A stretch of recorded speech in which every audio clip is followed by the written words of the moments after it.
What is up, folks? Stephen here from Moving to Canada, and today we are sharing with you our very first live stream of 2023, where we talk about immigration pathways, jobs, and how you can get settled when you finally make the move. Now, we shot this video on February 16th, so if you want to make sure that you're one of the first to catch our live streams, then all you have to do is sign up for your free Moving to Canada account, which we will link to in the description of this video.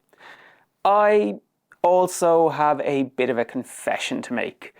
As this was the first live stream I have ever done, I may have been a tiny bit stressed and forgot to click record on the live stream until we were about 3 minutes in.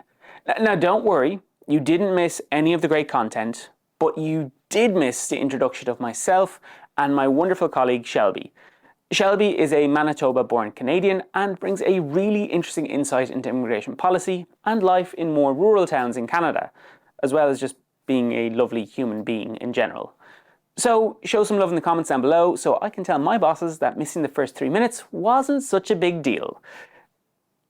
Please. With that, the live stream. That legally allows you to study in Canada. Yeah, it's a big thing. You need to get accepted from post-secondary. That's what I know about them. And from there you can get a study permit, and that's how the process works.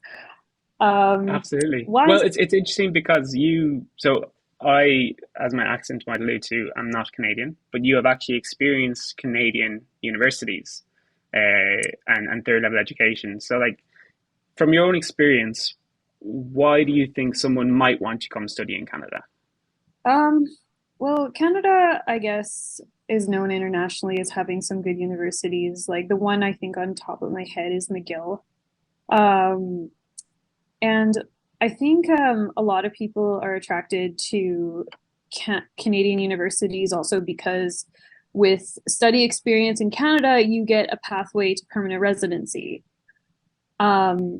So yeah, there's which kind of brings us into the next point, which is the PGWP, because you need to study at a eligible university in an eligible program to get the PGWP.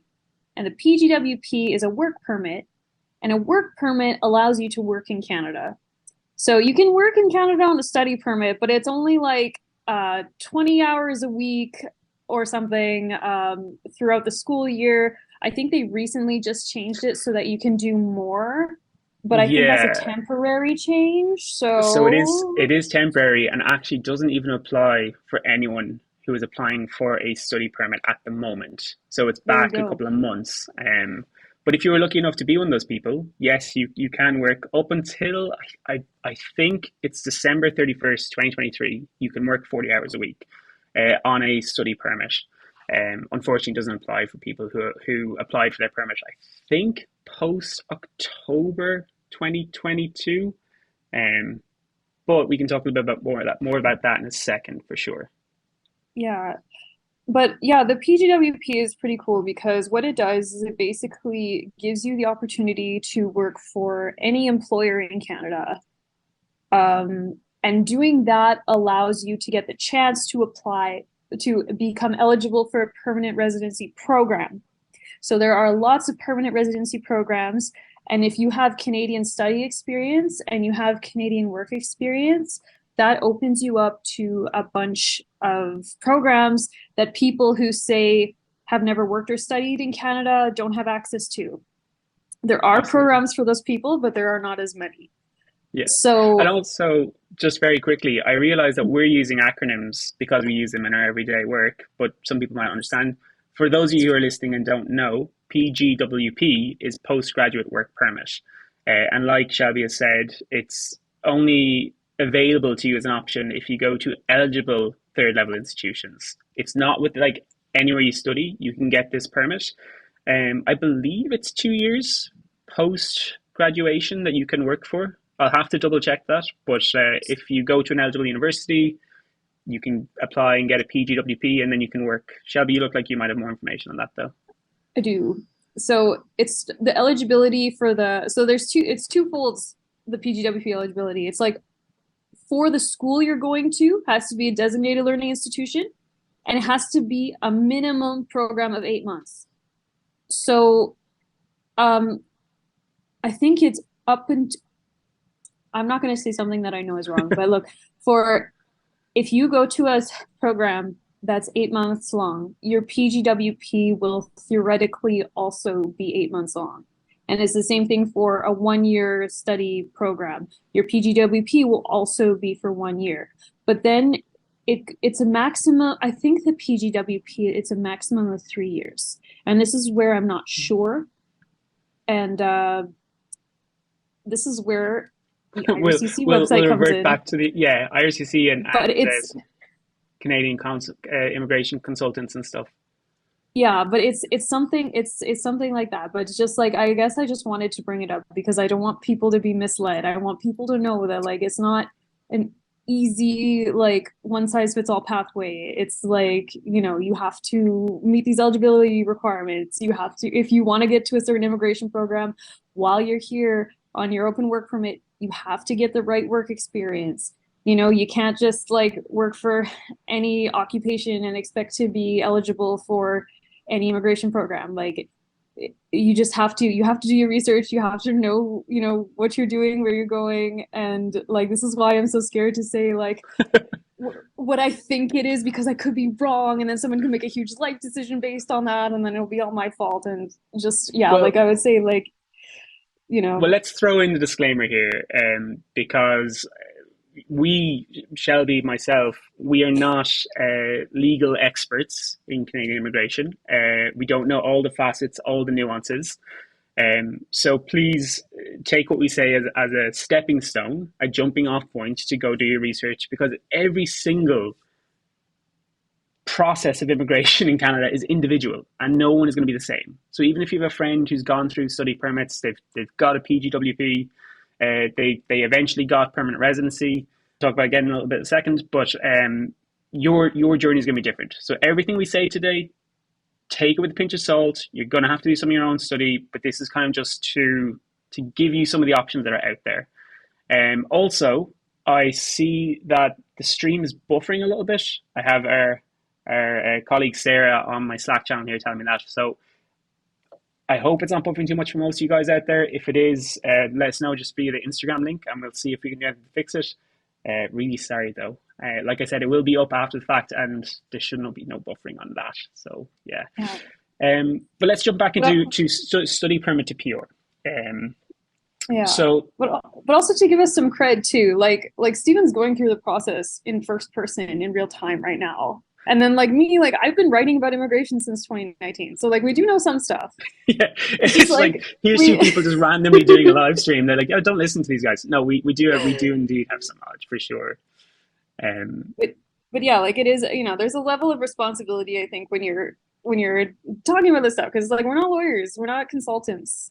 And those, like we are, but we're doing our best, and it's a very big program, and I'm sure all lawyers and all consultants are doing their best. It's a lot.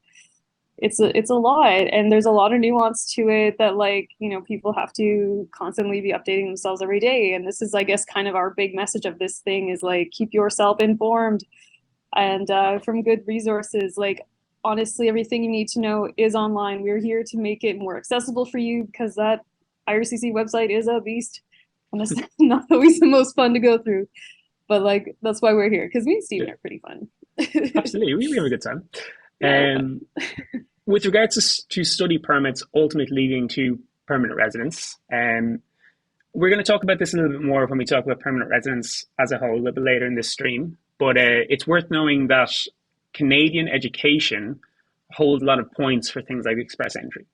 So when we talk about study permits to PR, Canadian education can provide a lot of value for people who go through the express entry system, or express entry program, should I say. And also, if, like we have been talking about with PGWP, you manage to get a PGWP and work for a year, 2 years in Canadian work experience, that also carries a lot of points.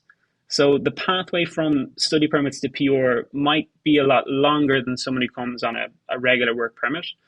but it can be very fruitful and make you extremely competitive if you are approaching the express entry system, which could all change in the future. But again, we'll get to that shortly. The last thing here that we have is actually jumping back into the application process of a study permit. And it's called the Student Direct Stream, or the SDS.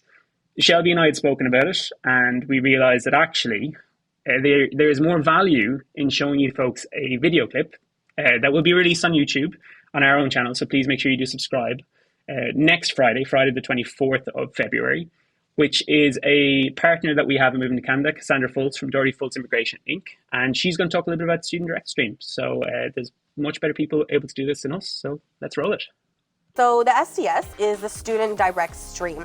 And basically it's sort of an expedited way of making decisions on study permits. What you want to do is consider it as sort of prerequisites for submitting your study permit application. So you submit more evidence so that the application can be decided more quickly. So for example, instead of just showing, oh, I have this much money in the bank, you show that you've already paid that tuition, right? That first year of tuition. You have to submit IELTS test results to show that you already speak the language. There's no question there. You can only be from certain countries to be able to do this, things like that. So you have to meet, it's a higher standard, right? It's a higher bar of a minimum threshold that you have to meet in order to be eligible for SDS processing. And I want to be clear too, SDS doesn't mean you're more likely to be approved. It just means you're going to get your decision faster. Yes, there we have Cassandra Fultz, Doherty Fultz Immigration, filling us in about all things SDS.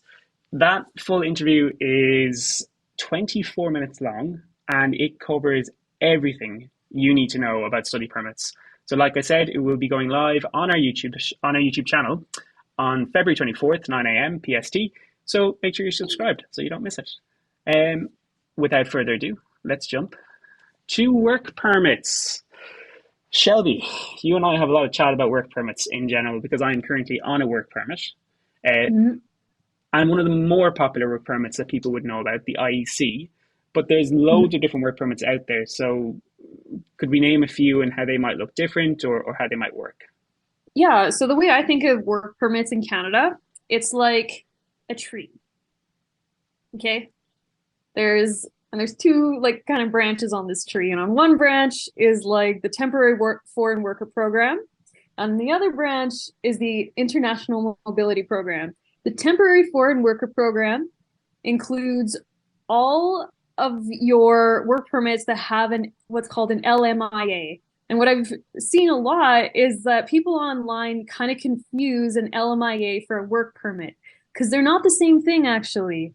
An LMIA is a document that your employer gets, and it's a labor market test. So what it's meant to do is it doesn't even go through IRCC. Like your employer applies, they conducts this labor market test, sends it to Employment and Social Development Canada, and they either give it, the test is meant to demonstrate that your participation in the Canadian labor force will result in either a positive or a neutral effect on the labor force. So what Employment and Social Development Canada has to do is basically say like, yes, this person, employing this person will have either no effect or a positive effect on the Canadian labor force.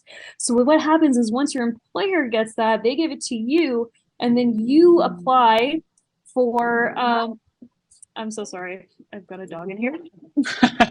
This is the joys of remote work. The joys of remote work. Okay, he's done. Yeah, so then you take your, okay, yeah, where was I? Yeah, so then you use that to apply for your work permit under the temporary foreign worker program. So that's that branch of it. That was really scary. So there's that branch of it. And then there's the other branch of it, which is the international mobility program. And these work permits are basically don't require an LMIA because they've already demonstrated to the Canadian government that people on these work permits provide a significant benefit to the country. So that's you IEC folks, you know, you like the international mobility program covers IEC because basically Canada has these agreements with, you know, your countries that says basically that, you know, we'll send you people who want to come And in turn, we will accept workers who want to come. So it's a neutral effect on the labor market. Mm. So that's kind of how work permits work. That's a pretty high level thing for a person who's just like, I'm in my country and I want to come to Canada. But it's helpful for you to know, because when you're looking for like how you can make that happen, how you can make your dream of working in Canada happen, it's good to know that there are these options and this is what you have to do. So like, say you're able to get, like, there's lots of work permit programs. Like, well, can we talk a little bit about some of the ones that aren't aligned with LMIA? Because like I know there's a lot of our audience who are out there who are either planning on coming or who are currently on an IEC. But there's some people that might not be eligible, because that's like 30 countries, I believe. 30, 35, yeah. 30 countries are eligible for the IEC program. There's 197 countries in the world. So maybe those people who aren't eligible for IEC, the global talent stream for one is one that's quite popular for non-IEC eligible participants, correct? Yeah, so so for the International Mobility Program, the non-LMIA ones, there's IEC, which covers those 36 countries. But the thing with those ones is like it's almost like, you have to kind of be a part of a certain category for each. For example, the global talent stream, it's tech. It's tech workers. It's tech workers and it's certain tech companies. For like there's a CUSMA, which includes certain people from the US and from Mexico. There's also reciprocal agreements with the UK and different countries in Europe, and also I believe in Asia, I believe Korea. Okay. So outside of the IEC, there is there are some there, but they're limited sometimes in how they can be delivered. They are, but then there's also like, so for example, like the PGWP, that's under the non-LMIA one. Or if you are, if you're coming here, like if you get a spousal open work permit, like if your spouse is Canadian and you're like I'm pretty confident I can say that any open work permit does not require an LMIA.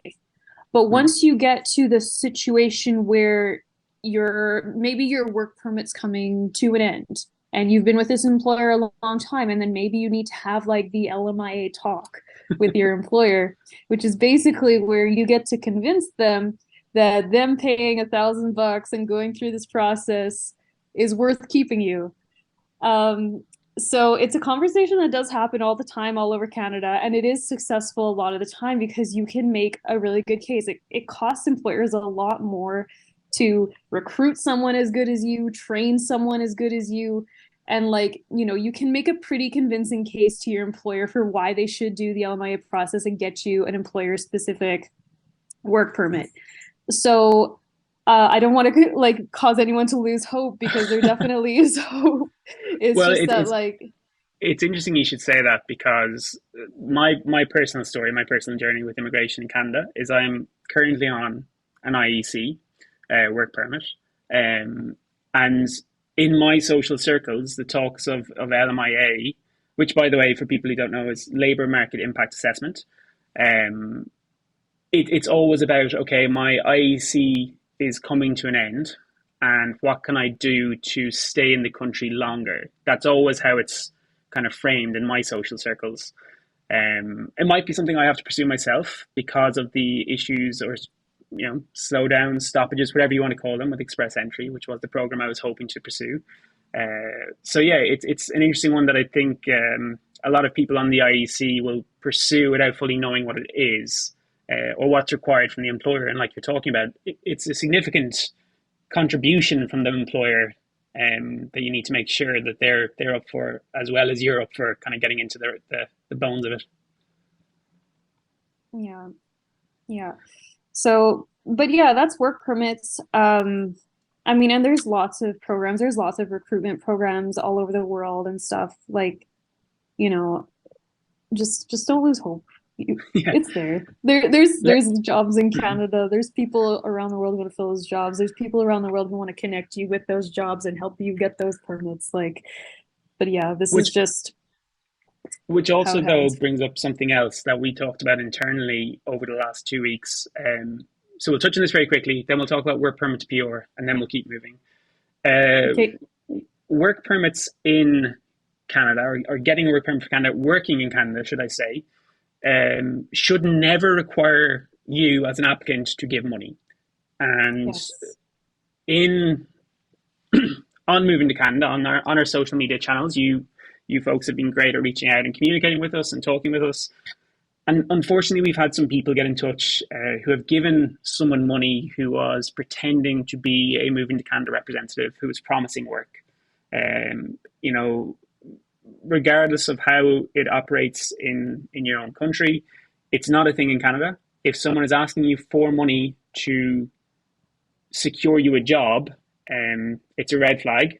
It's 99.9999999% likely that it is a scam, because it shouldn't happen. And we're very sorry that we do see it happen. We're very sorry that we see our name being used to facilitate it happening. But just please keep in mind that you should not be parting with money to secure employment in Canada.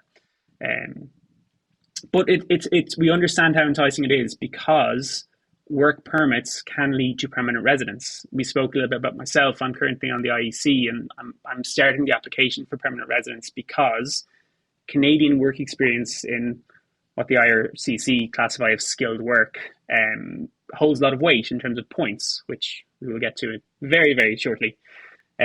So we understand, but just please be vigilant out there. And if you do see something, please report it to us, either on our website or on our social media channels, and we'll always try and follow up. Yeah, it's an unfortunate reality that comes with immigration. Yeah, unfortunately, yeah, like scammers and other unscrupulous actors, like they know immigrants are in a vulnerable position. They know that, you know, they prey on the fact that people are looking for information, they're looking for answers, they're looking for anything. It's a transitional phase in life. So yeah, just I think that's the big takeaway here is just like really, you know, do your research, know your stuff, and like I mean, we don't want people to fall for scams. Like, don't pay for a job offer. You know, watch out for rental scams. Don't rent a place until you see it and you know no one's living there. Dear we're God.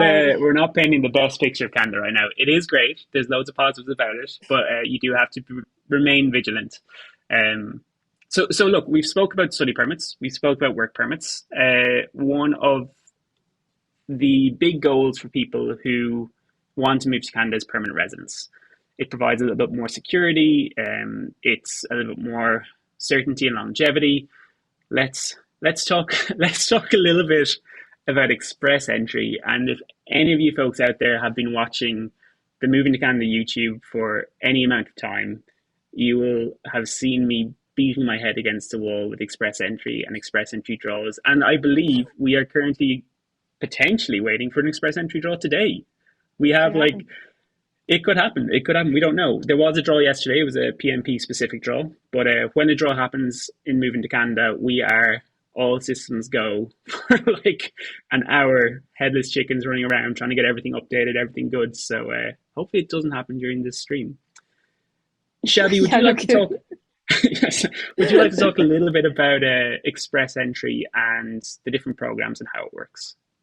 Yeah, so that's I love to talk about express entry because I know a lot about it. I was always like beaten over the head with this fact that express entry is not a program.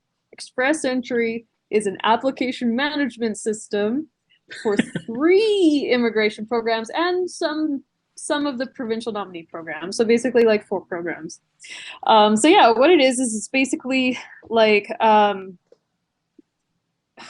the way it's a pool of candidates.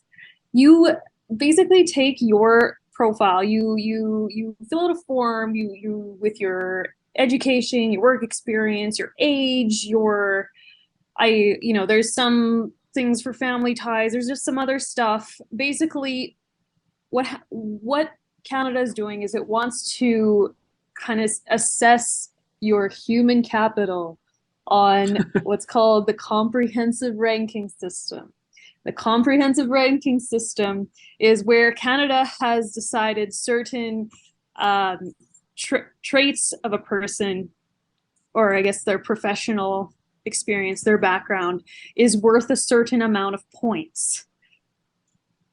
That's how they do it. It's a weird thing to, like, you know, diminish people to points based on their human capital, but apparently it's one of the best systems in the world. Now, well, for context here, and this might only apply to anyone from Ireland who's listening, this works very similar to the Leaving Cert system. So Shelby, before we go into third level institution or just finish second level, we take an exam called the Leaving Certificate. And that is all, like, you get points based on your score, and that determines if you can go to university or third level, so which one. So, like, it's a very similar structure in terms of this competitive nature, because obviously the points are kind of tiered based on placements and availability. So anyone from Ireland who has gone through this process, or I believe Libya do the same education process, you might be more familiar with this points-based system applied to you. Yeah, it's, you know, it's terrible in some ways, but I guess it's fun. No, yeah, it's pretty, like, horrible. It's stressful. It's what it is.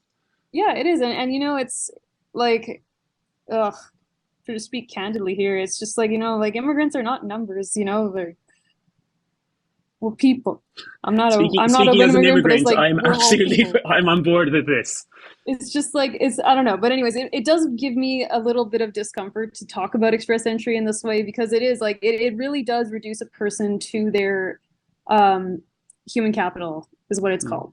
And so basically, though, what I'll say is, like, that's what it is. It's you get assessed on your points based on the comprehensive ranking system.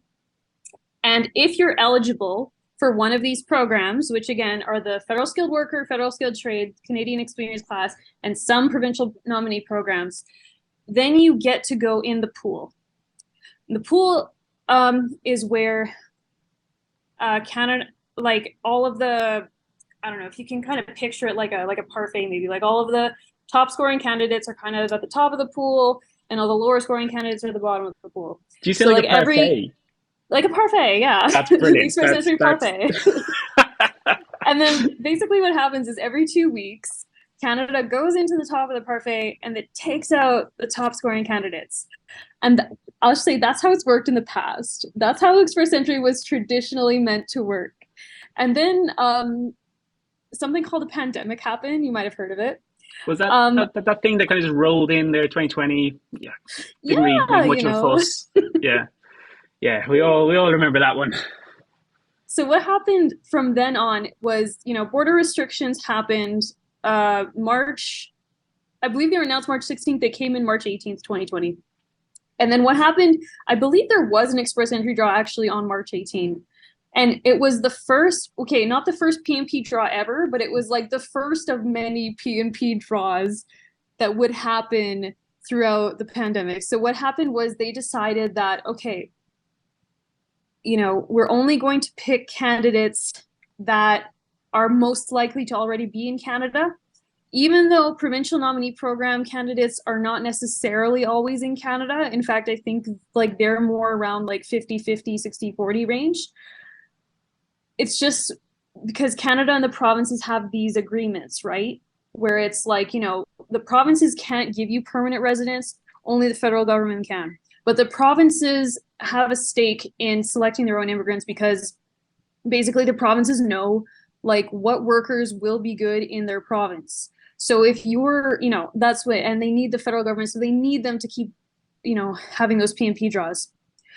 The other candidates they picked a lot were Canadian Experience Class folks, because Canadian Experience Class folks, I think it's something like 80% are in Canada at any given time, 80 to 90%.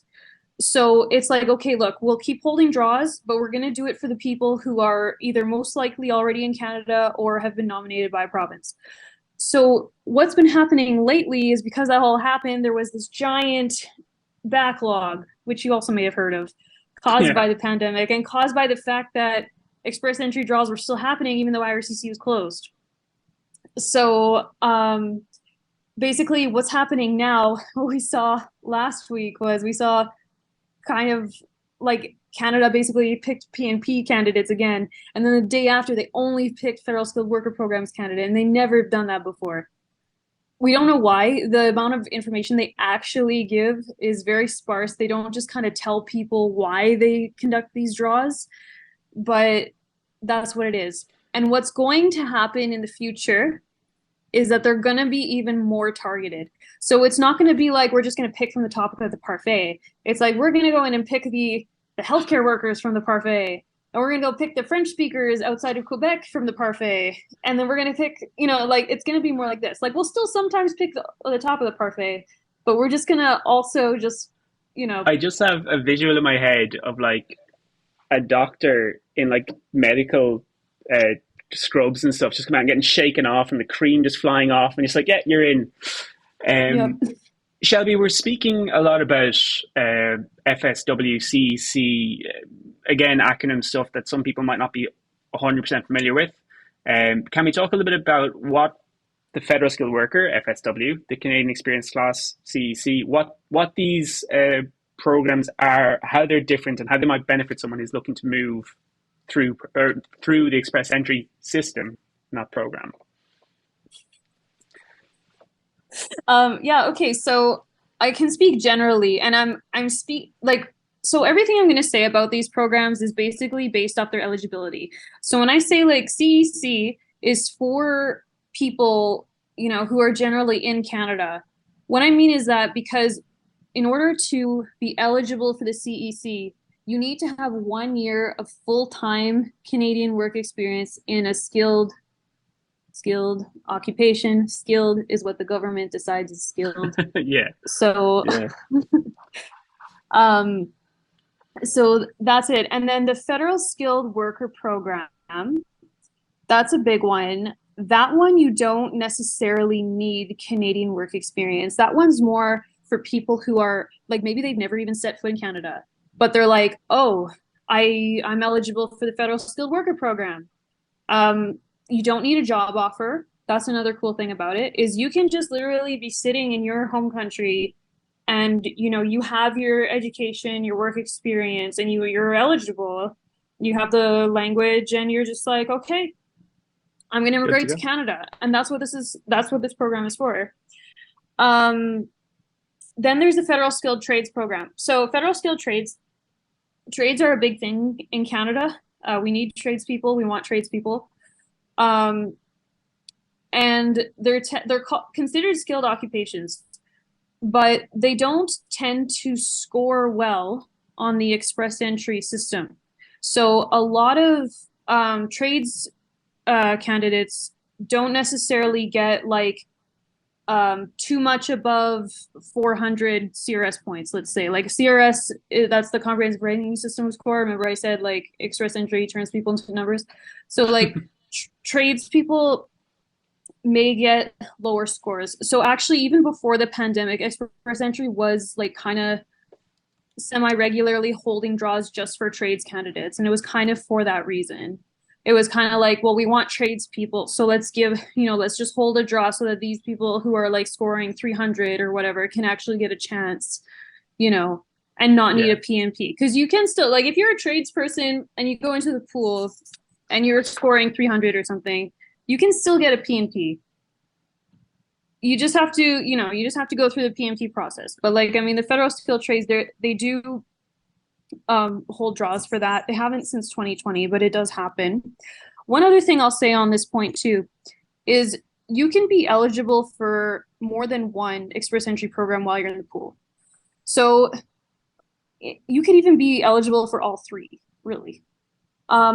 Just what'll happen is like you're sitting in the pool with your fancy profile that's eligible for, like, let's say, I think like CNC and Foreign Federal Skilled Worker Program, they can be eligible. They can both be eligible, right? So I'm in the pool and I'm eligible for both CEC and FSW. And then say like last week they had the FSW draw and, oh, I'm picked. That's great. So I'll apply for FSW. But like, maybe, or maybe I want to say, no, you know what?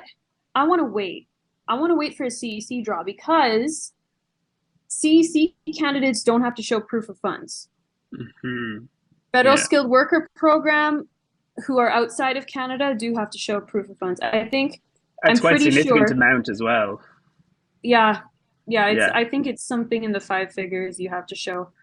I think But because it was a program that I was looking at myself, and I think it's in like the 15,000 ish yeah, I think so for too. individual applicants, and then more money per dependent that comes with you. So not an easy sum to make when you're planning a move to Canada as well. No, exactly. You've already got so many expenses. But isn't it that you don't, if you're a federal skilled worker and you're in Canada and you have a job offer, you don't have to show proof of funds? So potentially, and this is kind of the issue where you take advice from a casual friend who's gone through the same process. There's a lot of individual assessment happening for your profile. So yes, that can happen. You can apply, say, hey, I actually have a job, I make this much per year, and IRCC might accept it, or they might say, that's not good enough. We want to see something else. So it's not a hard and fast rule. It's at the discretion of an IRCC agent. And like we spoke about already, they're not the most transparent at times. So it's not something to rely on, particularly when it's something as important as permanent residency and moving to a new country. Shelby, let's jump really quick to PMP, and we can cover the express entry aligned ones and in general, because I know it's something you have a lot of experience on. Yeah. We've looked at targeted draws about picking out the parfait. We don't know anything about it. They say it's coming. We'll update you when it does come. But let's go PMP, and then we'll look at this other options that are out there, because there is a few other ones to talk about. Yeah, so the PMP is really cool. It's basically it's a federally managed program. Okay, sorry. It's a federal program, but all of the provinces except Quebec and all of the territories which we'll get to in a second. Basically, they're able to go and create their own immigration programs under the PMP.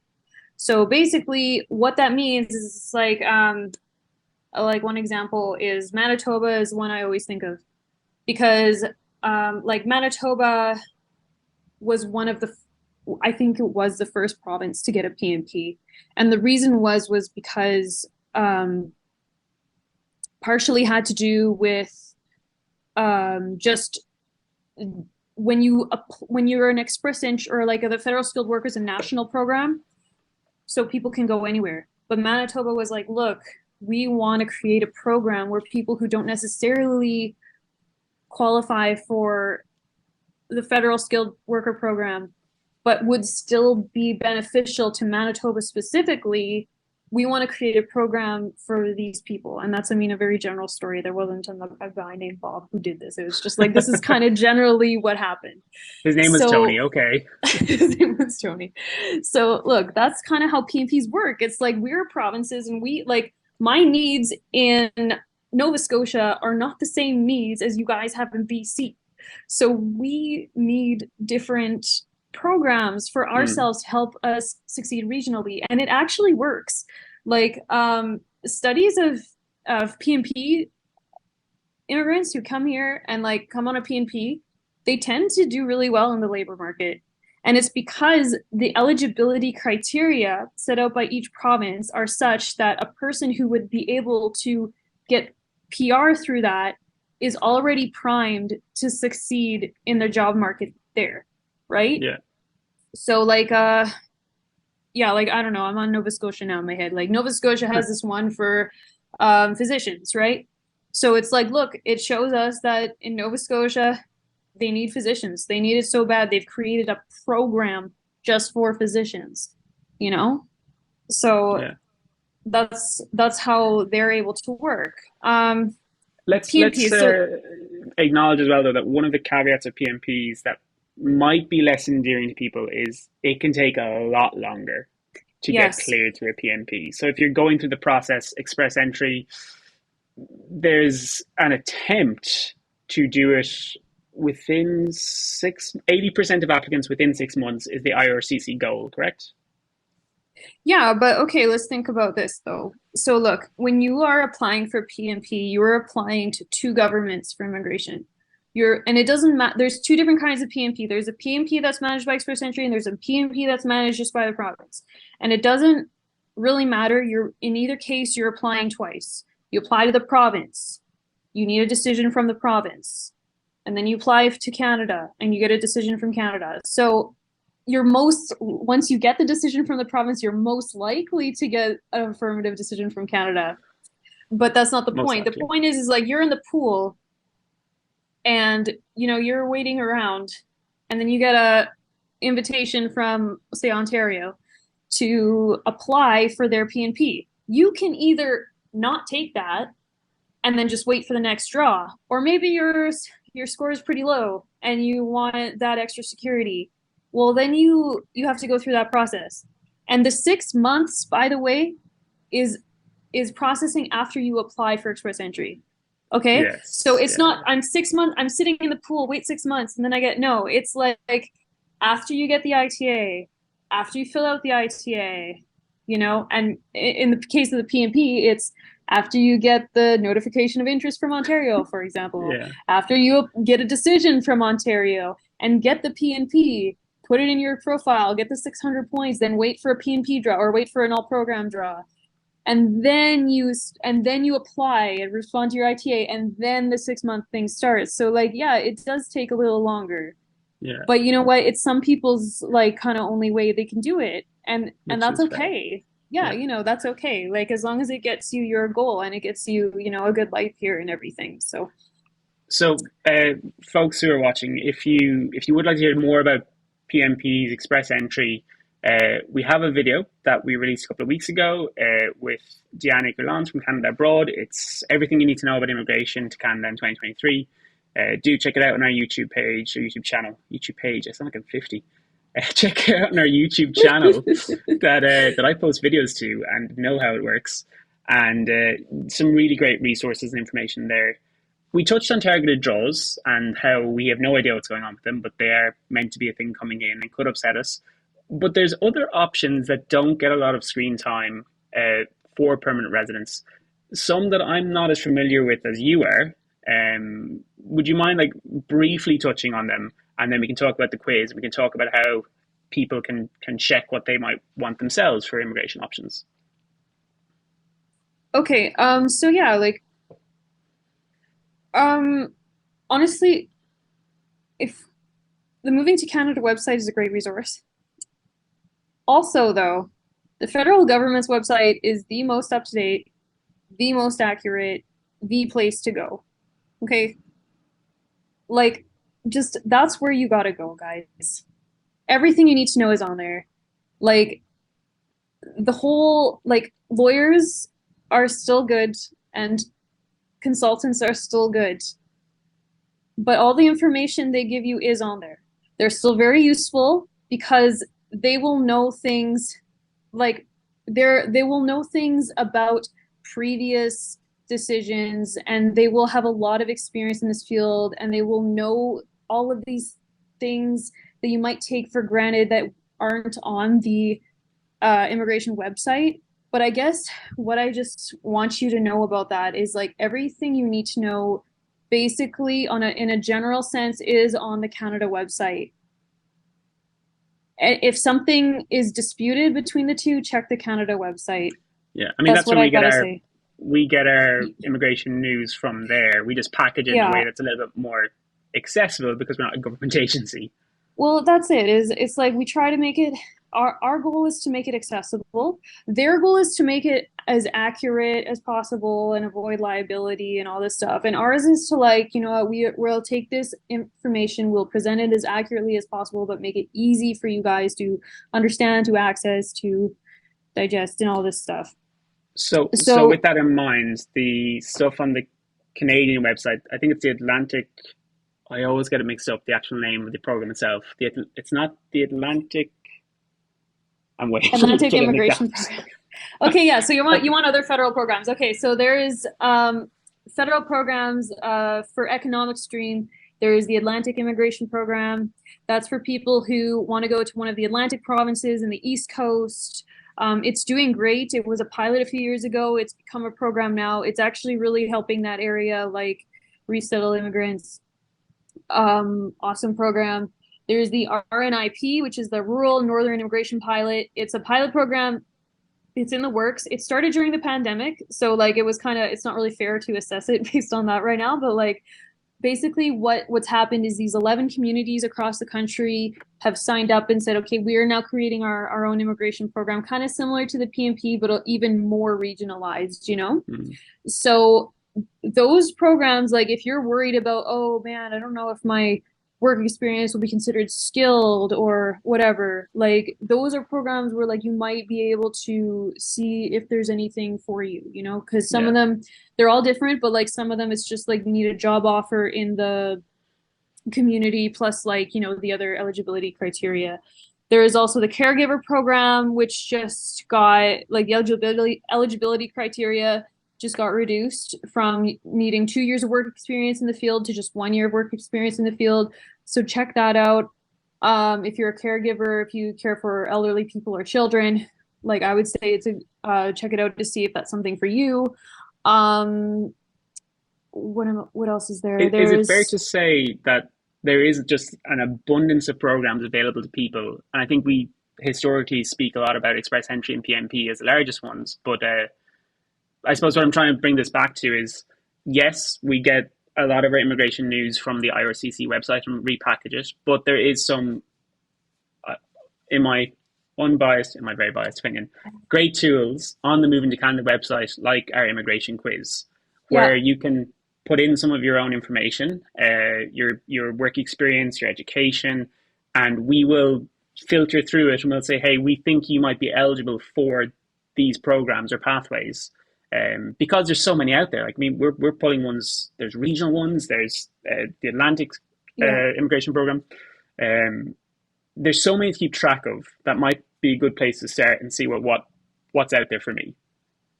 I totally agree. I love that tool. I think it's great. I don't think there's anything quite like it out there, guys. Like it'll even like kind of show you what you need to do to get IEC work permits and this kind of a thing. So like definitely check that out. It's a great thing.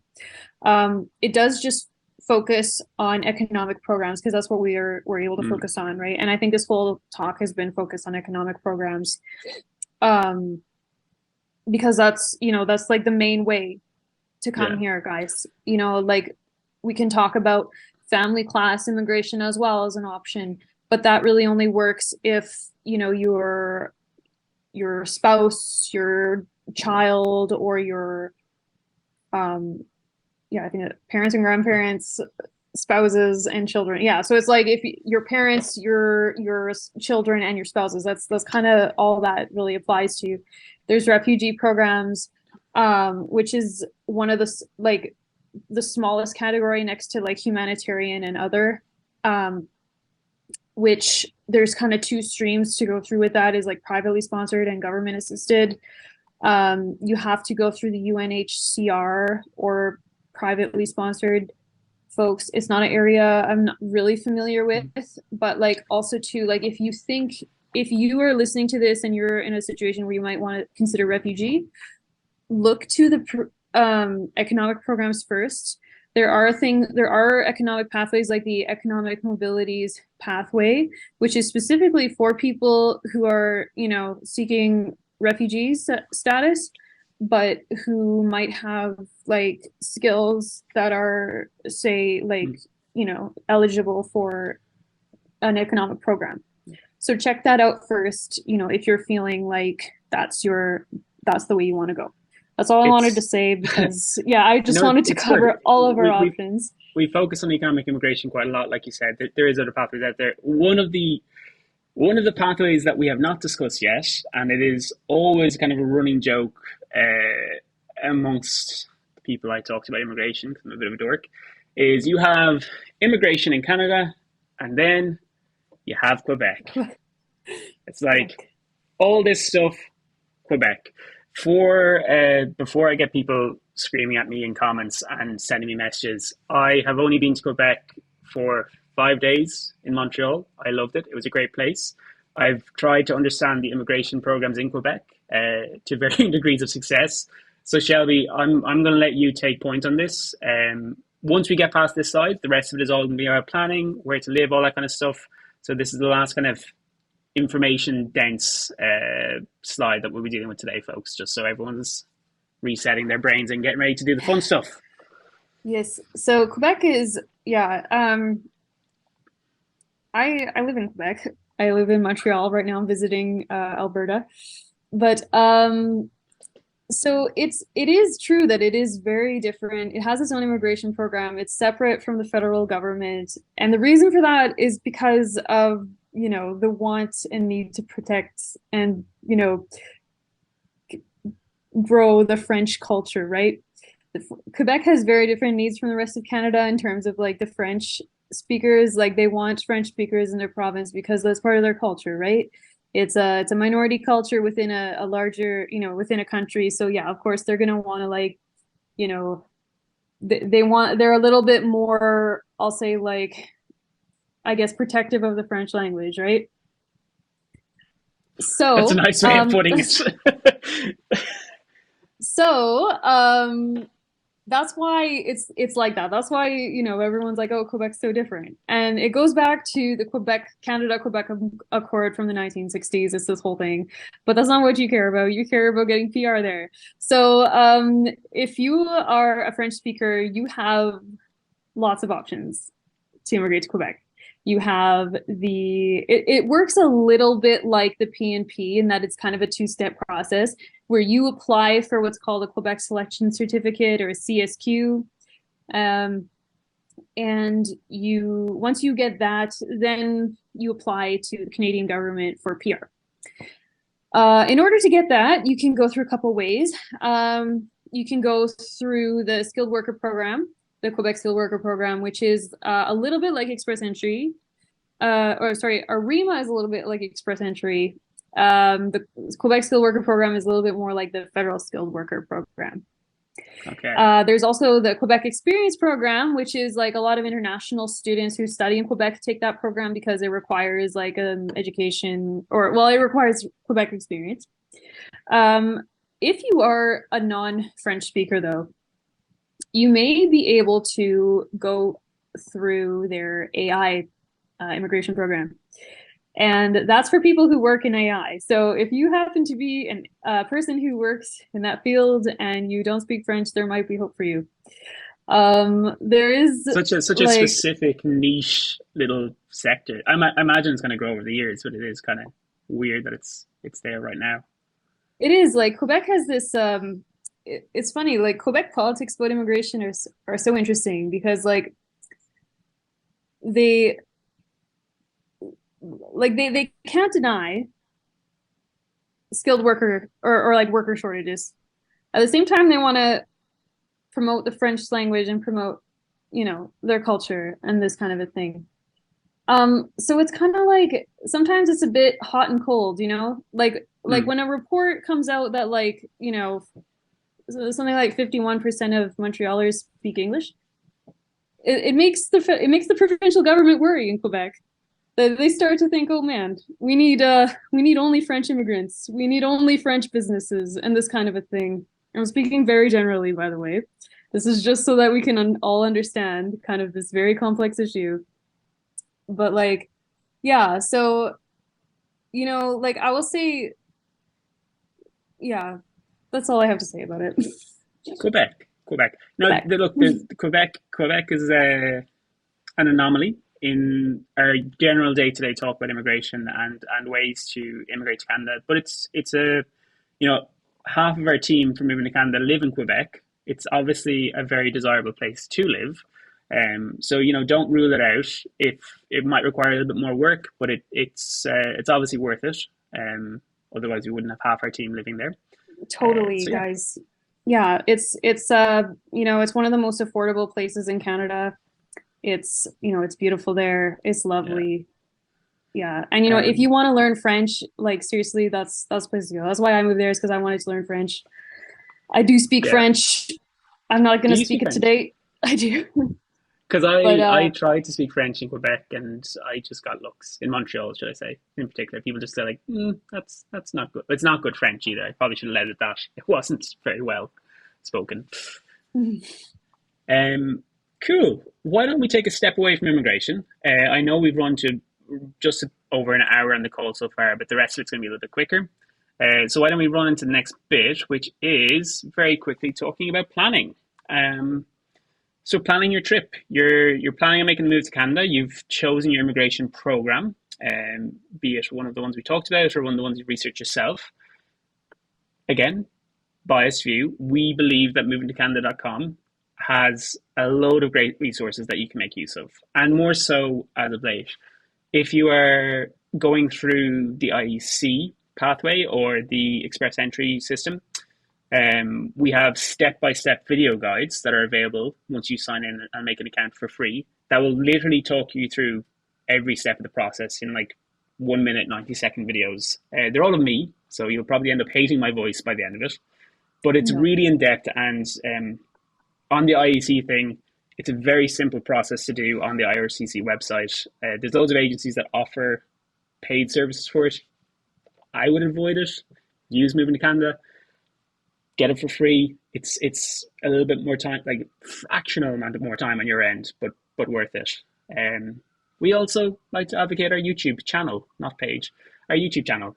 We post up there regularly. We're getting more regular posting up there.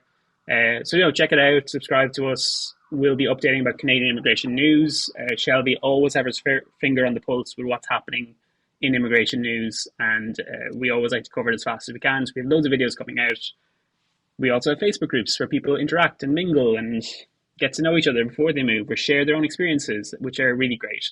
We'll link all of these below when we are putting this up. For those of you who are watching, you've already been on moving2Canada.com, so thank you. But then documentation. Planning your move with documentation. Shelby, we spoke about this earlier. One of the big things that, and I made the mistake of this with documentation, is make sure your passport's in date. Make sure that you're applying with a passport that's in date. If it's not in date, renew it before you apply if you can.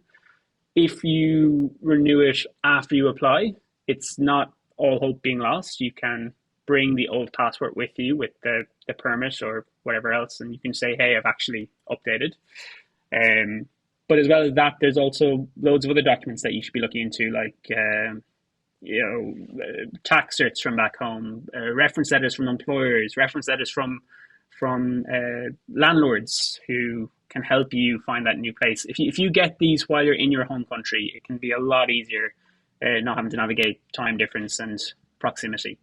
Anything that you thought of, Shelby, on this, on documentation? Pardon me? Anything that you thought about this on documentation, something that popped into your head about like, oh, maybe think about this or bringing this or checking this?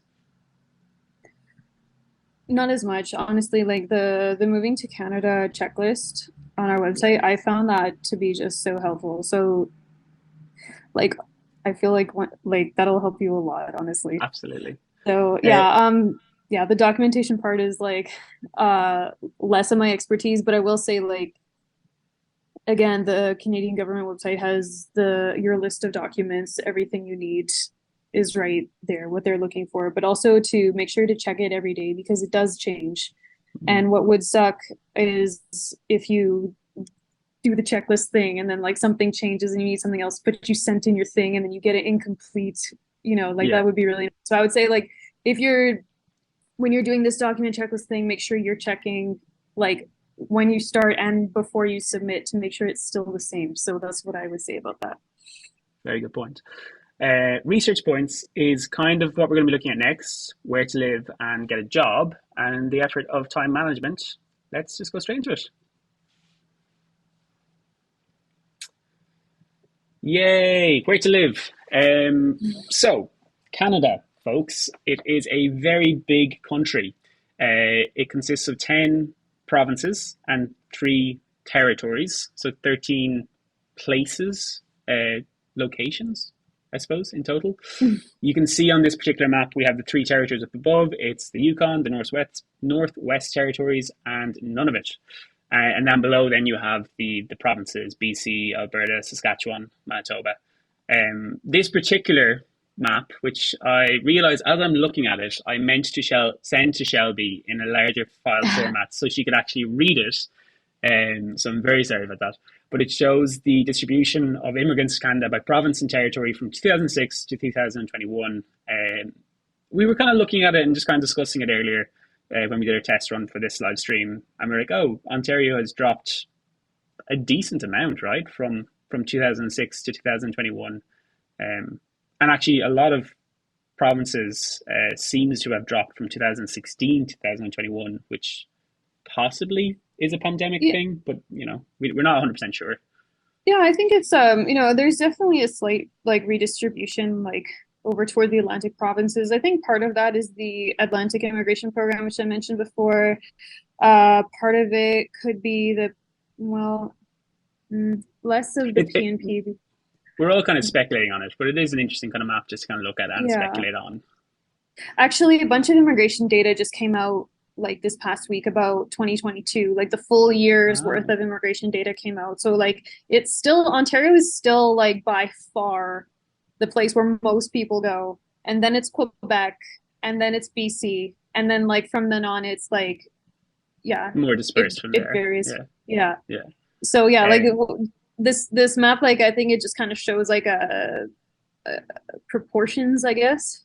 Yeah. But it's still very much Ontario is still very much the place where a lot of people go. But that's what it is.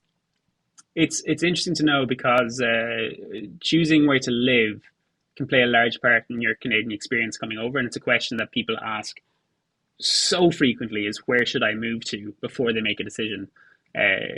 Both of us have our own separate slides on this. So my particular slide was the major cities. I am a city boy, despite the fact I grew up essentially on a farm. But I live in Vancouver. Not the biggest city in the world, but certainly big enough for me. And there's a beautiful view of skyscrapers out my window that you can't see. And I'm a big advocate for cities in Canada for a multitude of reasons. And, we talk about different destination guides. We have videos on YouTube, predominantly hosted by our colleague Dane, who does a great job. And you should check them out because he goes through things like housing costs, sightseeing, job opportunities, all the rest, which are all really, really valuable things to think about when you're making your decision about what city to move to. Certain provinces and cities will have certain kinds of job opportunities available. Shelby, you're kind of in you're in the land of kind of oil drilling and stuff at the moment. Edmonton kind of area would be kind of the main hub of that activity, I imagine, based on what little I know about Canadian oil industry. I would say, I don't know. I wouldn't even say Edmonton. I don't know. Edmonton's a big place, but I don't know. I couldn't really say for sure. Yeah. But kind of all over Alberta, there's oil industry stuff. Yeah. Whereas if you come down to BC, very popular for people who are doing seasonal work on ski slopes. Not the only place by a long shot.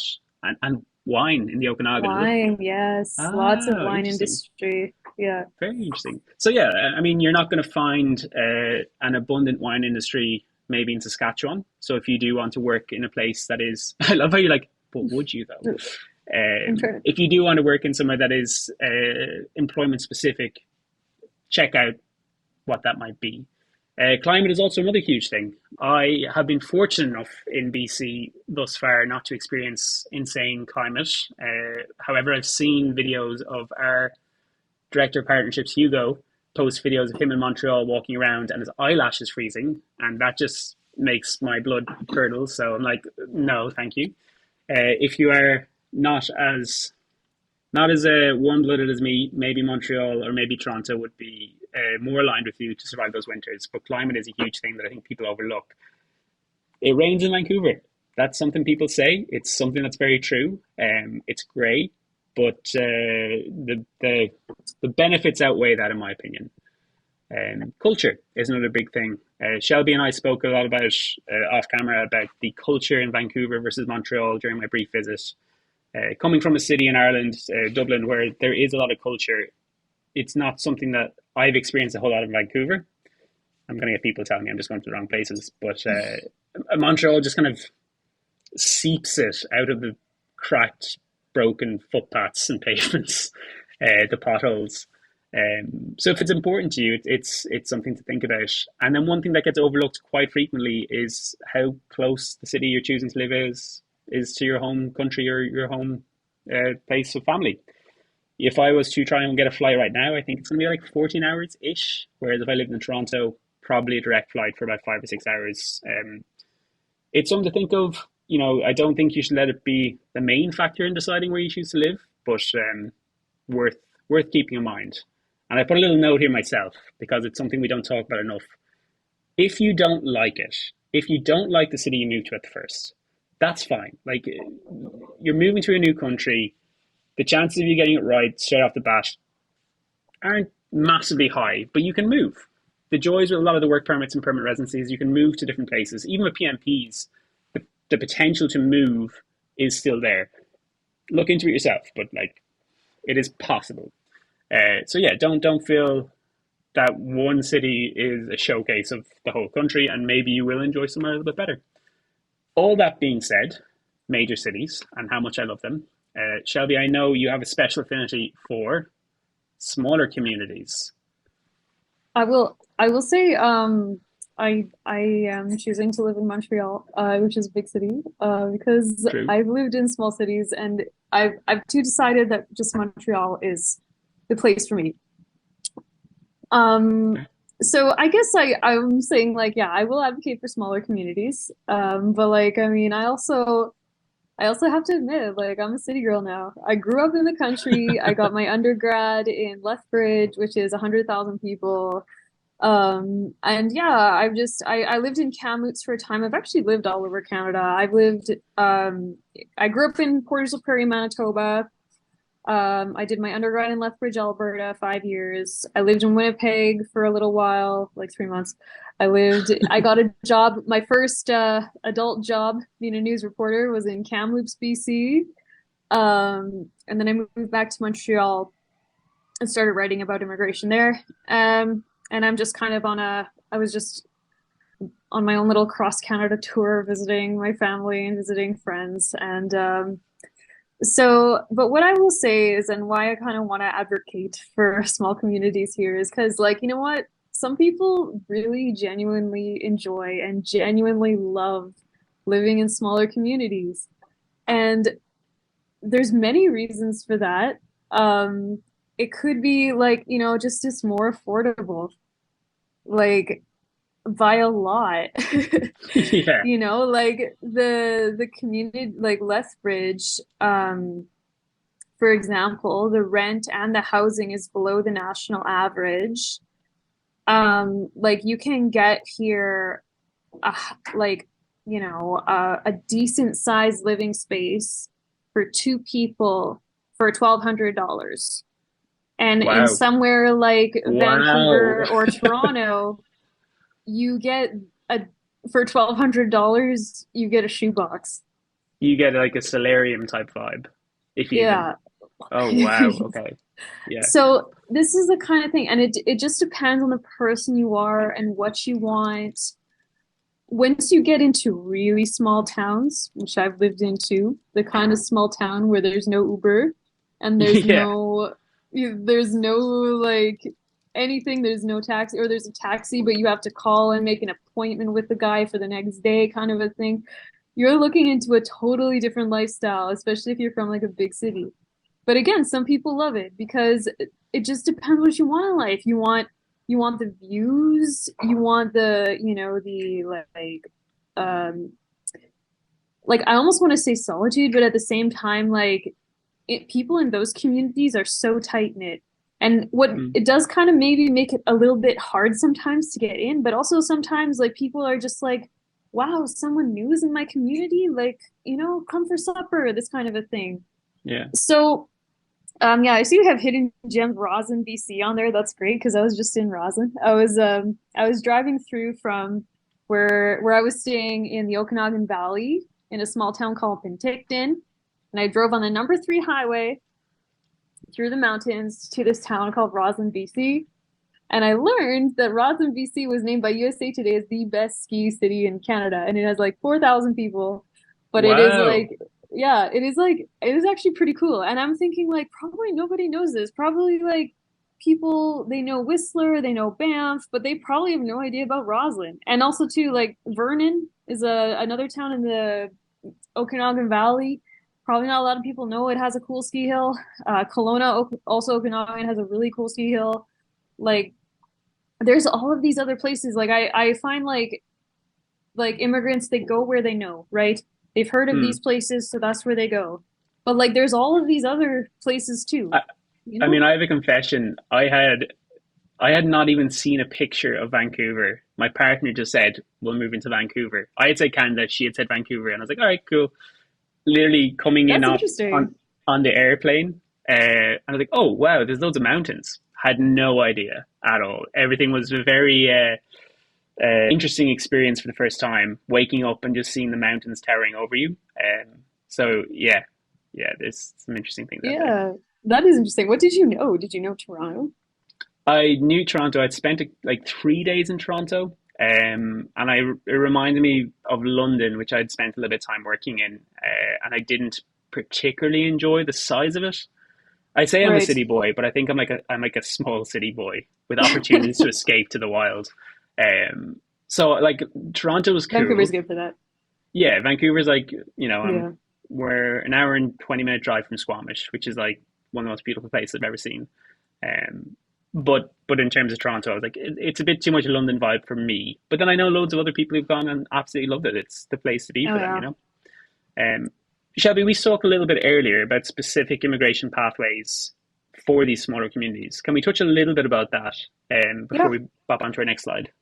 Yeah, so yeah, Roslin's one of those places. So there's 11 communities. Roslyn is part of what's called the West Kootenay, which also includes a town called Trail, Castlegar, Roslyn, and Nelson. There's also Vernon, which I mentioned is one of these cities that has its own immigration program through the Rural Northern Immigration Pilot. There's Claresholm, Alberta, which is really near Calgary. Moose Jaw, Saskatchewan, which is a short drive to Regina. Like that's the thing is like a lot of these cities they're kind of within driving distance of kind of more major centers. So if you are like craving that like cheaper living, but then like the city is still accessible by car, there are these options, right? Yeah. Altona Rhineland, Manitoba, which is in southern Manitoba, they're two different municipalities. They're kind of closer to the states. Brandon, Manitoba is a cool place. It's got a university there.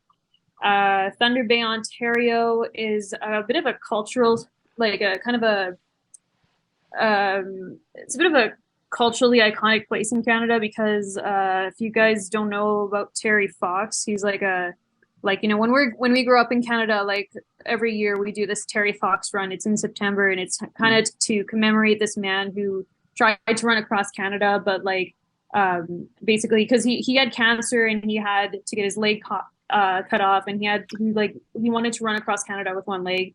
His run it ended in Thunder Bay, and like he eventually passed away. So it's like that's like kind of a place. It's got like a Terry Fox statue. It's like it's huge. It's kind of a national it's a little national treasure, I guess. I think there's another statue outside of Parliament in Ottawa.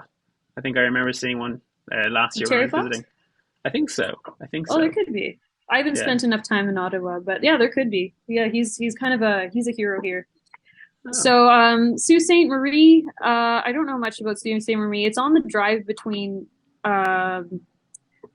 Thunder Bay and Montreal. You'll hit Sault Ste. Marie, and then you'll hit Sudbury, which is another RNIP city, and Sudbury is very cool. I went there for a music festival once. It was really fun. They have Canada's largest mural, which is painted on a hospital, which is like all these beautiful colors. That's a very cool accolade to have. There's Timmins, Ontario, which is a little bit closer to Quebec or a little bit closer to Ottawa too, I think. And North Bay, Ontario is also on that drive between. Oh, hang on, I'm mixing it up with Nepignan. But it is on that drive. Like when you go across Canada, you can go through North Bay. Yes. It's around the Sudbury, Sault Ste. Marie area. So there is an option within these communities to avail of kind of specific immigration pathways in some of them, and also get all those things that you're advocating for, the cheaper housing, the the slower pace of life, all that kind of stuff. Yeah, I'd say. It's pretty But cool. yeah, like if that thing's for you, for sure. Like, I mean, I know some people, like myself included, just love the city, but like, I mean, some people really don't. And like, honestly, go to these smaller places. They're there, and they want newcomers. So yeah. Well, it brings us to our next slide, and folks, I know that we've gone a little bit over our hour, but we are very nearly done, and I think it is worthwhile. So if you do have to run off, sorry to see you go. We will post the video online afterwards. Hope you can catch it then. But let's talk about jobs. Jobs. So with any job, job that you want, it usually starts with a good resume. And I think one of the things that I took for granted when I was moving over, or two of the things, the next one is the next point, where a Canadian resume is very different to a resume I would have done in my own country in Ireland, and it's formatted different, and it's expected to be presented differently. And when you are coming over as a newcomer, as an immigrant, and you are trying to land that job that you want, it's probably the first place to really invest some solid time into fixing up and making sure it aligns.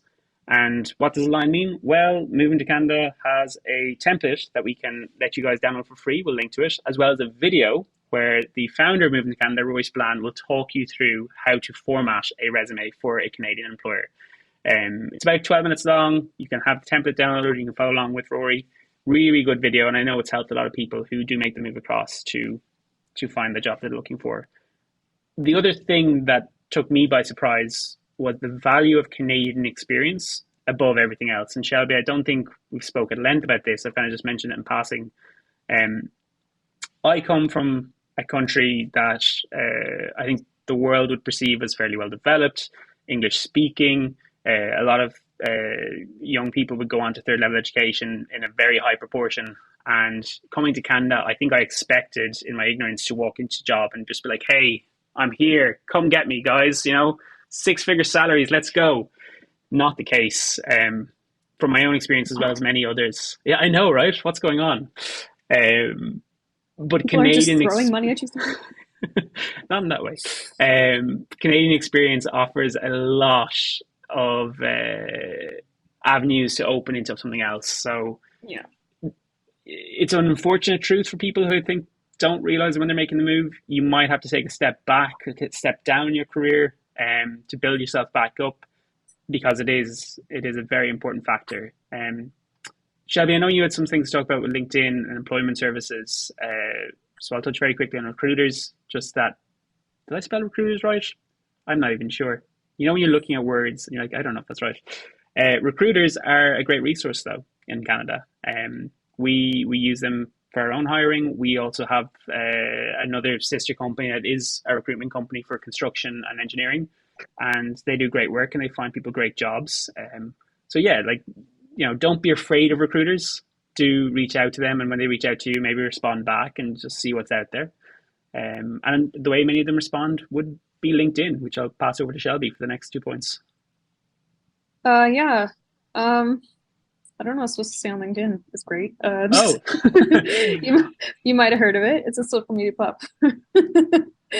But yeah, no, I guess, yeah, if you're, I wanted to touch on that because it's if you are if you're in your country and you're like, oh, I don't know how to get a job in Canada and stuff. Well, the truth is most people get a job not necessarily by job postings online, but by reaching out to people and having networks and stuff like this. So I guess why I wanted to bring up LinkedIn is because it's a resource where you can check and see not only where people are hiring, but who's hiring, and then reach out to those people there. It's a place where you can start cultivating these professional networks from abroad. Employment services, not a lot of people know, but if you get PR from abroad and you've never set foot in Canada, there are employment services, there are IRCC services available to you, which you can start accessing before you even arrive in Canada. And the people who do use these services do find them helpful. The biggest issue is that not a lot of people know about them.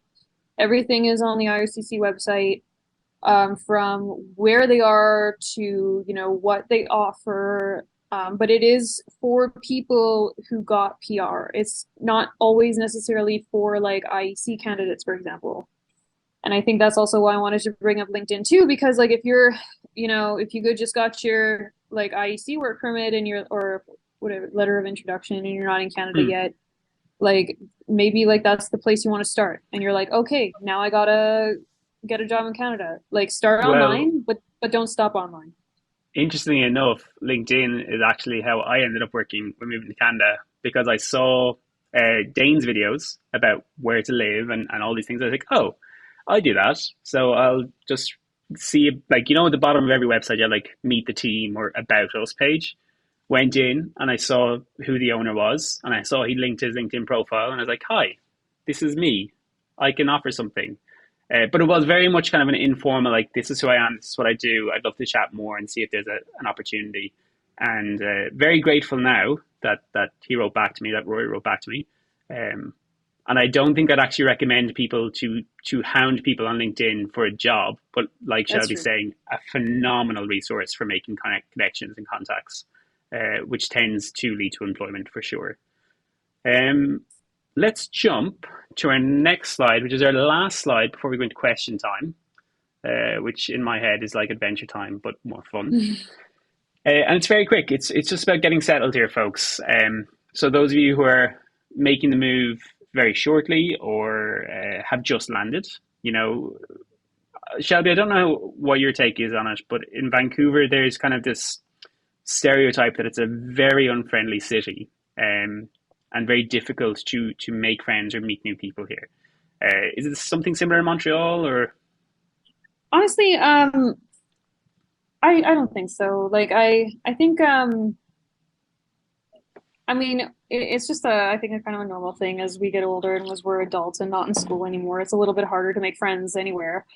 Like I think though it does come down to you have to kind of put in extra effort to make friends, I think is the issue. You have to like, you find your club or you find an activity you like doing and kind of cultivate friends that way. Like people aren't just going to invite you places. You kind of have to kind of create that fun for yourself. Well, absolutely. And for others, I mean, if you want to like have like say like I don't know, like if you want to host a dinner or something, like invite people over, like you'll see people will come for free food. So like I would say like I will be there. If someone wants to invite me for free food, I will come for sure. I'll come too. So yeah, I think that's just what it is. It's like, like moving is a super lonely experience, but like you gotta I guess kind of advocate for yourself in that way and like have friends. It's a big thing. You gotta advocate for yourself to like get a house, get a job, and then get friends too. But once you get it, like then your life is set. For sure, which is kind of the whole crux of this slide, and we don't need to go through each point individually. Like Shelby said, joining a club. There's loads of like groups on Facebook that interact, and I know our social media manager says Facebook is for old people, but we're kind of old now, Shelby. Yeah, I know. Time has passed. Sarah constantly reminds us that we need to be hipper and like fake hipper, like fake hip, false hip. Anyway, it's the terrible jokes like that is what comes out of my old mouth. Joining a club is great. I started one myself. So this is like a side plug. If you're a photographer, videographer, any interest in cameras whatsoever in Vancouver, you should join that club. It's called Irish videographer and photographer in Vancouver, but you don't have to be Irish to join it. It was just kind of a plug. And a lot of those groups live on Facebook. One of the big things I think people leave out is getting to know your new home. And it's really important that you're comfortable in your surroundings, that you know where you're going, public transport, everything else. But a huge one that Shelby and I have spoken about before is just going easy on yourself. Like for a lot of people who are moving over for the first time, it's a huge ordeal. And I don't think we give ourselves enough credit for the stress that we put ourselves under doing it. And maybe it might take a couple of weeks or a couple of months to climatize to the new place. Sarah is currently writing to me on Slack saying that she is very upset that I'm putting her on blast. I mean, really, I feel like Shelby, she's putting us on blast, but that's a side thing. But yeah, like it's tough. Moving to a new country is tough. And, we want to help in Moving to Canada make resources available. We want to be a place that you can go to have a little bit of clarity on some of these things, but you need to be easy on yourself as well. Absolutely. With that, folks, we come to the end of our presentation and the start of question time. So thank you so much for sticking with us so far. We have a few questions, some of which we have gotten last couple of days through our Instagram, and some of which have been coming in live throughout this show. So you'll see me casually glancing off to this side screen to read them, the ones that we don't have. But let's go question number 1. Average processing time of express entry, specifically FSW, after ITA and final submission. I don't think we spoke about it, but ITA means the invitation to apply. So when you're in the pool, you will get pulled and you will get an ITA. And that's when the real process starts with IRCC to give you permanent residency. Shelby, you want to take this one? Yeah, I am checking right now on the Canadian government website how long it's been actually taking Canada to process skilled workers from the Federal Skilled Worker Program over the last 6 months. And on average, it's taking them 31 months to process federal skilled worker. But now there's a big but here, and I cannot lie. What it is is that, okay, so that data from IRCC, it's like over the whole 6 months over 6 months, that's the average of what has been taking. So that includes people from the pandemic who applied while IRCC is shut down. So it doesn't necessarily mean if you apply for the Federal Skilled Worker Program that your application is going to take 31 months. What their processing standard is 80% of applicants in 6 months. The reason they can't do 100% of applicants in 6 months is because there's sometimes issues. Sometimes people don't send in all of their information and then they got to send it back. And then, so 80%, that's pretty reasonable. 80% of applications in 6 months. Sean Fraser has gone on the record multiple times saying they're meeting that processing standard. They've hired more than 1,200 IRCC officers. And you know what, to be honest, guys, throughout the pandemic, I was keeping tabs on the express entry backlog, and they focused on that. They put other things kind of to the side. It felt like, I don't know, I wasn't there, but from what the data was coming in, it's like they focused on express entry and getting that down in 6 months. It's kind of their flagship program. So yeah. I will say, yes, right now the website does look scary, but it doesn't necessarily reflect the reality for everybody. I also know someone who applied under CEC and got, from applying, they got their approval in 2 months. And it didn't make any sense because it was during the pandemic. It's just, you can't say for sure, but you can kind of make guesses on these averages. They just came out with a new express entry tracker, so you should be able to get a better idea now where your application is in the process, what you've done, what you have yet to do. That's my answer for that question. Cool. Let's go on to question number 2. Job opportunities in Vancouver for sales profile. Sales profile.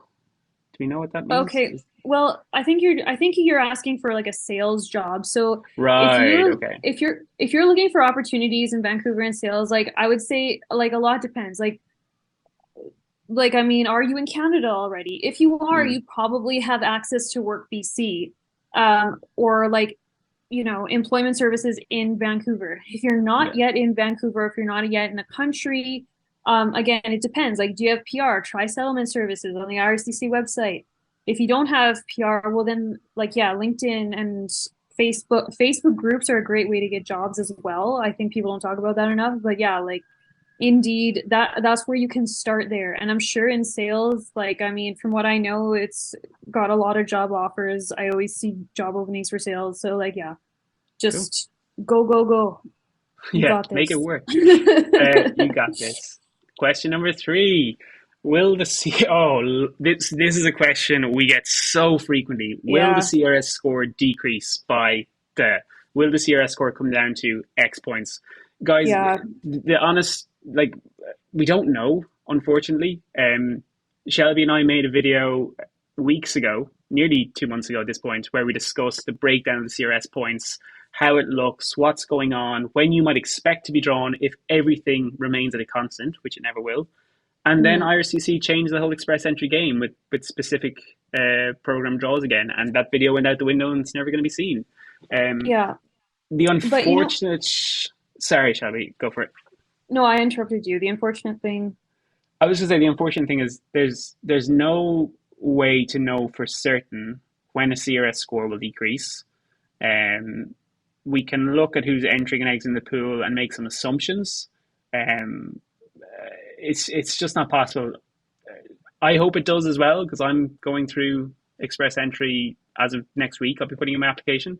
So I'm with you. I really hope it does. But yeah, what's your thoughts on it, Shelby? Yeah, so that's the other thing about targeted draws is like I know a lot of people are scared of them and other people are saying it's going to be a good thing. I think it's not a good or bad thing. I think that like it's just going to be a different thing because so for example, like that nurse whose CRS is like 301, she'll get picked or he'll get picked. I shouldn't, gender people that way. But like, it's like, yes, I mean, of course, these questions about CRS are still going to come in, but I think in the future of express entry, CRS is going to be slightly less important. You know what I mean? In my opinion, it's almost like the government's taking a little bit more control over express entry. And so it's going to be more about what Canada wants, and who's available. So yeah, I think like don't let the targeted draws scare you as much. And also don't like it's super stressful because this person could be like, oh, my work permit's done in April or something. Yeah. And that's stressful. That is so stressful. So like, yeah, and it is unfortunate that we don't get like any sort of plan from IRCC. It's just kind of like, whatever happens that week. So yeah, just Stephen hit the nail on the head with that question. And that's all I have to say. Yeah. Let's go on question 4. Okay, so I think I cut off this person's full question by accident, but I believe we have it in writing on the other screen. So let me read it out for everyone, just so we're all on the same page. Could you talk more about business visas in Canada? I'm a small entrepreneur wanting to move to Canada, and I don't really want to have to take care of my business in 2 different countries until I get PR. Is there such possibility? Yeah, so I would say like this is a really complex question. Business immigration is a whole other ball game. But it's a good question for a lawyer or a consultant because there's a lot. It depends on your business. It depends on your professional history. Like, I mean, something to consider is that like if you want to apply under express entry from Canada, your self-employment doesn't count. If you want to, but it does count if you're from a foreign country over the last 3 years or something. So just like I would say like it depends on a lot and there's not going to be like one cookie cutter answer that's going to fit everybody because it depends on your business, depends where you want to go, depends like what your work experience is. It's kind of one that you need to speak to an expert on. I'm afraid it's too individual to. We also don't want to send you down the wrong path. So yeah, we'll leave some links below to some of our partners that we trust. Worth having a chat to them. I know one of our partners has done a lot of work with someone in the cosplay industry and they make their own props and their own costumes. And I know that they've been helped with a business visa. So maybe something there. Let's jump on. Question number 5. Is it necessary to have return flights booked? It doesn't seem possible to book 2 years in advance. I don't think flights and airlines do it usually a year in advance at most. Ben, it is not necessary, is the short answer. I imagine we're talking about IEC here because there is a requirement about return flight or proof of funds. To the best of my knowledge, IRCC just want to see the intent to leave the country once your permit is done. So with that in mind, having a return flight 6 months to a year could be or would be fine for IRCC's needs. Or if you don't want to book a return flight, you have to show proof of funds that you are able to book a return flight at very little notice. And, maybe there's some maths you can do where will a return flight cost more than, I think IRCC usually accepts $700 to $1,000 for like proof of being able to book a flight. So, see which one is cheaper, see if you have a wedding, a birthday or something back home that you say, oh, I'll book a flight for that and I will travel home, and either should be acceptable at the border for IRCC. But in short, you don't have to book one, and I don't even think you're able to book one after 2 years. Let's jump on question 6. Before applying for LMIA, we must need to prepare a provincial registration document from BC. Okay. Yeah, I think this person might be maybe confusing LMIA with work permit. Okay. I think again, this is like it's a really individual question, and again, like it's not you who applies for the LMIA, it's your employer. Mm-hmm. So yeah, this is like, yeah. It's another one that we might direct towards an immigration consultant. Yeah. We have knowledge. We unfortunately don't have all the knowledge, but they will certainly be able to help you for sure. Let's jump on question 7. There's only so much you can put in those little text boxes too. That's fair. That's very fair. Will there be jobs and affordable housing for us when we land? Oh, that's a good question. Well, yeah, it depends. There'll be jobs. Depends where you go. There'll be jobs. Will it be the job that you want? And will it be the type of housing that you want? That's hard to tell. This question comes with a lot of nuance. How much are you willing to spend on a house, an apartment? What are you looking for? What kind of job do you want? What kind of hours do you want? In short, in Vancouver, there's a massive need for hospitality jobs at the moment. Does it pay the best? Historically, no.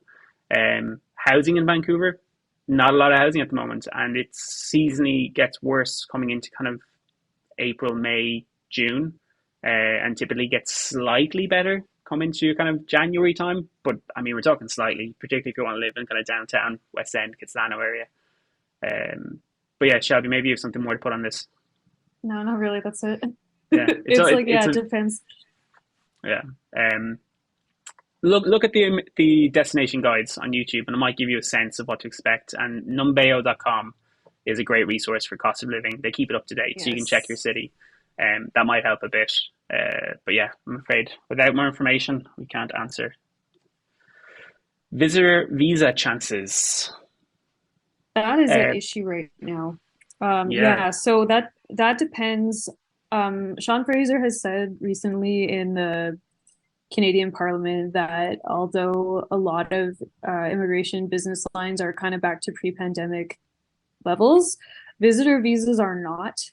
So that's why, like, if you go on the Processing Times website, on the RCC website, it'll show, like, I think Nigeria, it's like 388 days for a visitor visa or something. Ooh. And then India, it's like 107 or something. Like, so look, your chances of visitor visa, I can't tell you your chances because, that's up to the immigration officer, and it's up to your, whatever, depends. Like, there's different countries that are exempt from visitor visas. Like, are you from one of those countries? I don't know. But like, yeah, it's a pretty tough go for visitor visas from some countries right now. That's just how it is. It's pandemic related. And so, yeah, like, I mean, I would say just try. Just if you really want to come to Canada, do it. Like, give it a shot. Yeah. Let's go for our last question for the pre-submitted questions. And it's kind of a relatively simple one. How to get permanent residency. Hopefully, we have covered it during this live stream. I hope. There's a lot of different options available for you. So hopefully we did give you an answer to that. But let's go from there to some of the ones that we have gotten submitted while this stream has been live, that the wonderful Sarah has been compiling for us. So give me a second, let me pull these up. Thank you, Sarah, who's listening in and commenting as we talk, letting us know how good or bad we've been doing. One of the first questions we got in is there an age where it becomes more complex to move to Canada? Yeah, there is. Yeah. IEC, in particular, the cutoff for IEC overall is 35, but some countries have a lower cutoff. I think the UK is 30. I shouldn't say this without double checking. Double check that, whoever is from the UK and wants to move. But yes, it does get more complex. And with permanent residency through express entry systems, you lose points the older you get after 30. Yeah, exactly. Yeah. Is it possible to move to Canada and work remotely for a UK company? Um, Shelby, you want to take a stab at this one? Um, so like, is it possible? Possible? Anything's possible. Yeah. Is it a good idea? Well, it depends. Like, I mean, you will still need a visa to live in Canada.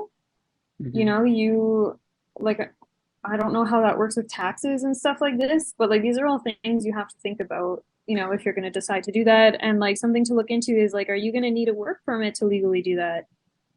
Um, are There's you, also the potential of your work experience in Canada isn't Canadian. So if you really love it here and you're like, oh, I'll apply yeah. through one of the programs, you might find yourself shot in the foot that you can't actually access some of them.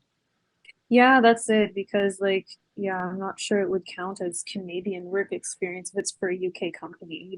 There's also a complete side part of this answer that I'm just after realizing. UK company is probably going to be at least 5 hours ahead. So time difference, all that stuff, it's not a great way to integrate into a new country. Hmm. Um, I know people who are living in Vancouver, working in New Zealand, and their times for work are so sporadic that it means they don't really get to enjoy living here that much. So maybe it's a Yeah. question kind of worth asking, what would your life look like if you move across, and the benefits of that. Yeah, yeah. Hmm. Let's jump on about the next one about the proof of funds. Do I have to have movement in the last six Oh, months? like you meant Sorry. like movement in your account. Um, Right, okay. That like the funds have to be in your account for about 6 months, I imagine. Is that what they're asking? yeah, but no, I think they're asking is like, does there have to be like transactions Yeah. within the last 6 months? Uh, Sarah's written here that all that matters is funds are readily available to you. Um, you can't use equity. Okay, yeah, I do remember something about Mm. this. Yeah, it's like you can't like say like, oh, I have, a house and Yeah. that's my proof of It funds or has it something. has to It's be like, no, liquid, you doesn't have it? to have, Yeah. yeah, it has to be like, in your account. I don't know about the movement or something like that. That's probably a good question for a lawyer consultant. Yeah. Uh, let's jump through a Or few RC or more. something. Or actually, yeah, but let's jump through a few more of the questions before we finish up. There's only a handful left here. Hmm. How do you find a credit? How do you find an apartment without a credit score or a job or references or guarantor? Um, I can speak on this personally because I've had so much trouble with it when I landed. Oh. So the first thing I recommend, it's what we talk about planning your move, is get references from your landlord in your home country, any ones you can grab. Hmm. I moved here and my credit score was zero because I'd never had a credit score before. And Yeah. what I did with the rental company that I was trying to rent from was showed my bank account statement and said I have enough money. Like I'm fine. I also had the references from my landlord from my previous home back in Ireland, and they were glowing reference. It was all very great and brilliant to be able to hand it to them straight away. And there was also a job offer letter, which might not be applicable for everyone, saying Stephen is expected to start the team at X date, at X amount of salary. So all these things were just about giving the rental agent a peace of mind. All that being said, they still charged me first month and last month, so and deposit. So it was a tough financial hit to take on my second month in Canada, but very happy with the place I got. And I think that's one of the big things about over here. Rental properties move fast, particularly on in the West Coast and Vancouver.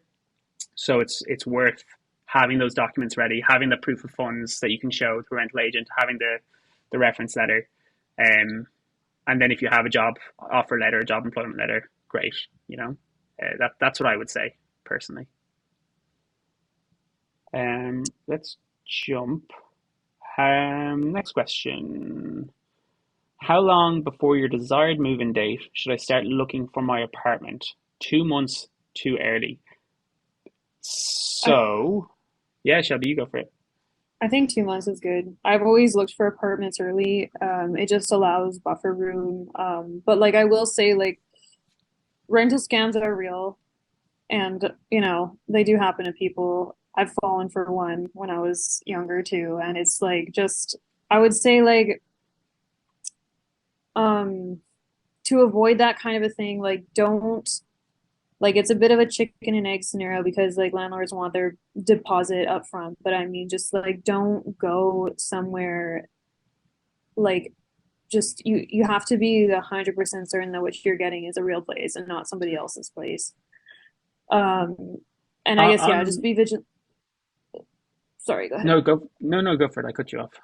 No, just be vigilant and like don't like if something seems too good to be true, it probably is. And I know like probably people don't know that all the time because like different places have different laws. In Quebec, you're not supposed to ask for like landlords can't ask for a deposit up front. Oh. Yeah. So like I guess like one solution that could help people is like figure out a way to have kind of a in between, like whether it's you rent an Airbnb for a month or you stay with a friend, or like when I moved to Montreal, there was this thing called Workaway, where like you would go on a website and you would sign up to volunteer, like you work to stay in a place, kind of a thing. It was like volunteer, but you got to stay there for free and eat there for free, kind of a thing. So like yeah, I would say like there's not really too like yeah, 2 months I don't think is too early, but like I mean I would say just like whenever you start, be vigilant, start early for in case anything goes wrong. But like Yeah. That's all I'm On the Airbnb thing or the workaway thing, in my particular case, moving here, we got an Airbnb for 2 months, which was very, very, very expensive and not something that everyone can do. Yeah. But we'd heard all about these scams. So what we did was we asked the person renting the Airbnb, could we have a video call with them? They had a website for their own rental of properties. We kind of looked into it. Do some sleuthing, don't just accept someone's word for it. If you know someone in the location, maybe get them to go visit it on your behalf. Pictures can be deceiving. Someone who's worked professionally as a photographer, I can tell you that. Real estate photos can lie. Wide angle lenses can make places look bigger. But in terms of the question, 2 months too early, probably not. West Coast Vancouver is the only one I've experienced of. It moves fast though, so you might find yourself 2 months of looking many places. I think we're on to our last question, Shelby. There it is. It's one I don't think we can answer. Or maybe we can. Realtor services in Toronto, is it free of commissions/fees for the tenant? And we have an answer here. Sorry, you take this one. Well, Sarah's answer says it's a free service for tenants. The landlord typically pays the fee. It's funny because neither Stephen nor I have ever lived in Toronto, so not a clue, I'm afraid. Yeah. But I'm sure if you sent an email or a call to one of the Toronto real estate firms that are established, I'm sure you can get an answer from them very quickly. Yeah, that's one to cross-check for sure. Absolutely. Give them one source. Good Absolutely. source, official source. Folks, that actually brings us to the end of our first Moving to Canada live stream of 2023. I did say it was going to be 45 minutes to an hour. I see that we are closer to an hour and 45 minutes, so never trust my word, ever. But I do thank you so much for whoever has stuck with us. I hope it's a benefit. A particular thank you to Shelby, who has agreed to come on and sit opposite me and be a phenomenal fountain of knowledge to pull from. So I really appreciate, Shelby, giving me your time and your energy. Thank you. Well, thank you for putting so much work into this. You did a lot. Yeah, a lot of work behind the scenes that people don't give you enough credit for. So like, yeah, you did amazing. And I hope everyone just, applauds the tech guy. Thank you. Folks, we're looking at our next live stream to come in kind of early or mid-May. And at the moment, the plan is to do a live stream all about how to get the best Canadian job possible, where we will be sitting down with our founder of Moving to Canada, Ruairi Spillane, who is the jobs guru in Vancouver and BC. So make sure you are registered for your account. Tell your friends you're registered for the account as well, because that's the only way to see it live and ask your questions and get the best banter, the best flow. But until then, I guess we bid adieu. Okay, thank you so much. Thanks so much, folks. Have a great rest of your evening, and we will see you all on our next YouTube video, which is being released tomorrow. Bye.